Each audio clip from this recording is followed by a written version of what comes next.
As part of my job, I train junior doctors, those who are thinking of being a GP.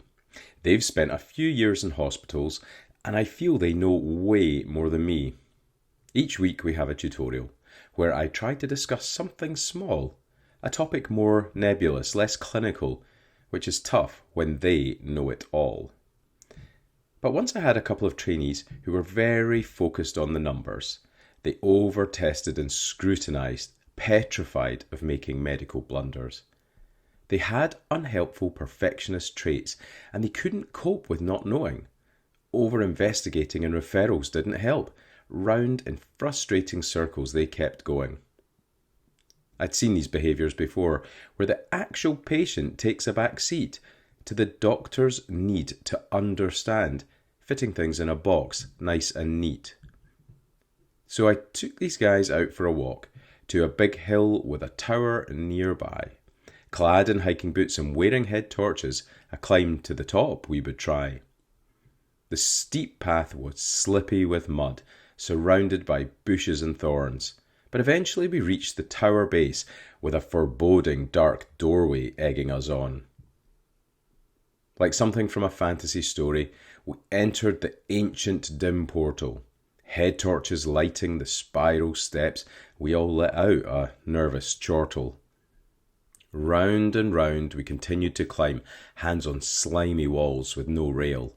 Crumbling narrow steps beneath our feet, tempting us to turn back and fail. As we pushed on, the black became grey, and soon light from above filled the stairwell. Our challenge was coming to an end. On our fear and concern we'd no longer dwell. Finally we came to the battlements and a 360-degree view. The trainees gasped in wonder at what they saw, and here my lesson began anew. You see, from this high vantage point, their perspective was completely shifted. They didn't need to focus on the stony path or slippery steps their gaze now lifted. They could see the whole of the county, and out as far as the North Sea. Looking over the edge showed the whole tower, although this move wasn't one for me. "What an incredible view," said one of them, "but why did you bring us up here?"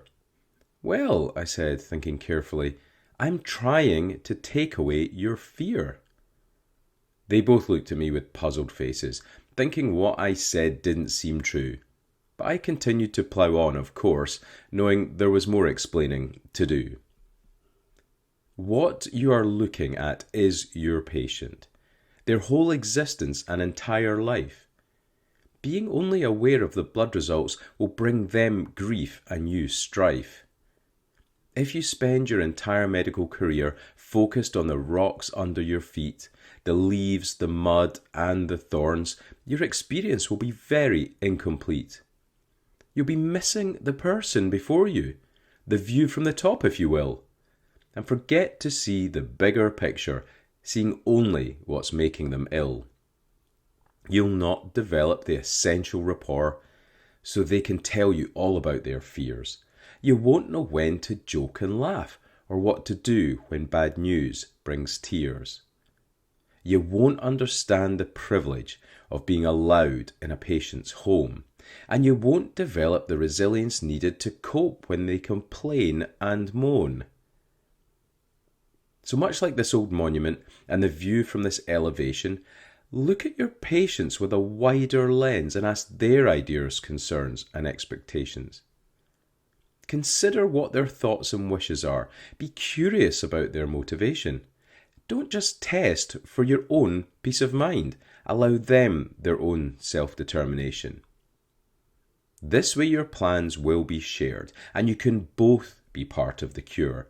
If you zoom your focus out a little bit, you'll feel more relaxed, I'm sure.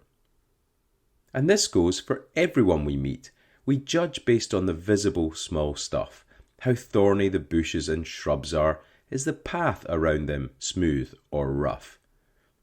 Instead, wouldn't it be better to accept, before we decide what will make them well, to take a seat at the top of the tower and realise they have a lifetime story to tell? So although investigations are important, we perhaps shouldn't dwell on the minutiae. Spend more time getting to know the patient, to understand what they need and why.